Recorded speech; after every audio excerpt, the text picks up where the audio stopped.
What is up, guys? So today I want to talk about my problem in investing in real estate here.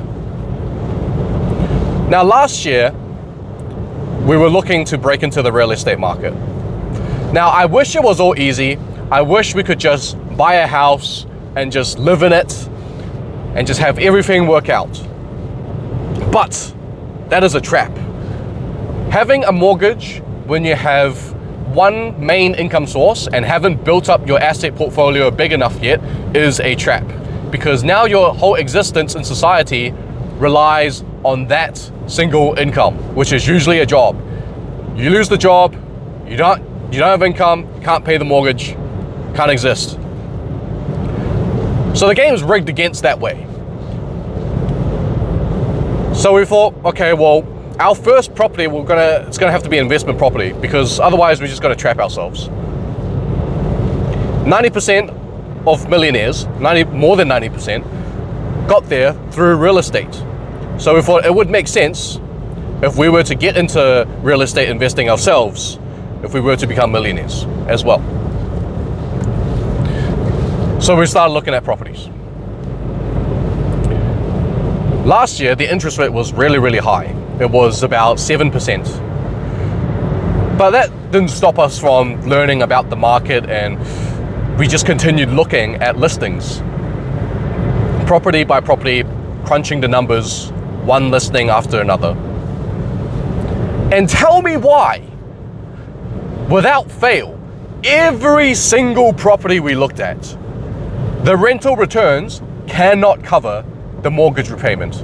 Now, I don't know about you guys, but after learning about real estate investing, I thought the whole point was you get the property, you rent it out, and you have your rent cover your property expenses, plus maybe a little bit of extra, like $100, $200 a month extra, something like that. But the main thing is to have the rent cover the expenses of the property so that you get the value of the property appreciating, and of course a little bit of extra cash flow in your pocket. I thought that was the whole point. It made sense to me. Am I wrong? I don't know, because that sounds like what you're supposed to do. So why is every single property then that we looked at, the rental return can't even cover the mortgage repayment, let alone all the other expenses? I'll give you guys an example. We looked at a $600,000 property. You put a 20% deposit, which is a pretty normal deposit amount in this country. And you put it in the calculator. I put the interest rate at 5%, which is actually pretty low right now. 5% is still on the very low end. The average interest rate right now is like about the high fives, so we're talking 5.8, maybe up to 6.1. That's kind of where it's floating at. But I put 5% just to have a look and see how the numbers end up. With a 5% interest rate and a 20% deposit, the repayment on a $600,000 property is going to be about, so we did fortnightly repayments, it's going to be about $1,200 a fortnight, so $2,400 a month. Now, a $600,000 property, including the one in this example, is about a 2-bedroom property, probably a townhouse.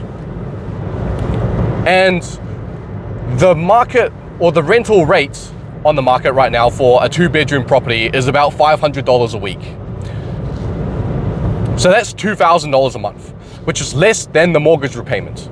And every single property that we've looked at, this was the result. The rental returns does not even cover the mortgage repayment. We're not talking about property taxes, or here we call them rates. We're not talking about the insurance you're going to pay. We're not talking about the vacancy rates, or the cash that's going to come out of your pocket if your property doesn't have tenants. We're not talking about any maintenance issues, nothing. We're only talking about the mortgage repayments, and the rental returns don't even cover that. So how is somebody supposed to get into property? I don't understand. I genuinely don't understand. I even tried it with a 3 or a 30% deposit, and still the repayments is about $2,000 a month. which again, only just cover the mortgage repayment, not any other form of expenses. So how the hell is anyone supposed to invest in property if you're gonna negative cash flow? Literally every single property we looked at, without fail, from townhouses to family homes to apartments, every single one was a negative cash flow return. How are we supposed to get in? I genuinely don't understand. Are we doing something wrong? Are we missing something? I really don't know. But as an investor in New Zealand, I don't know how you're supposed to get into property. I genuinely don't know. And this is the problem. We had a great plan. Let's get a property, let's rent it out, get a little bit of cash flow, have that property appreciate a little bit, gain some equity, and maybe we can use the equity to scale our property portfolio. That's actually how it goes, right? That's what most people do. That's what I see most people do on the stuff I learned. But now we can't even get into one property because not even a single property can positive cash flow. That's where we're at.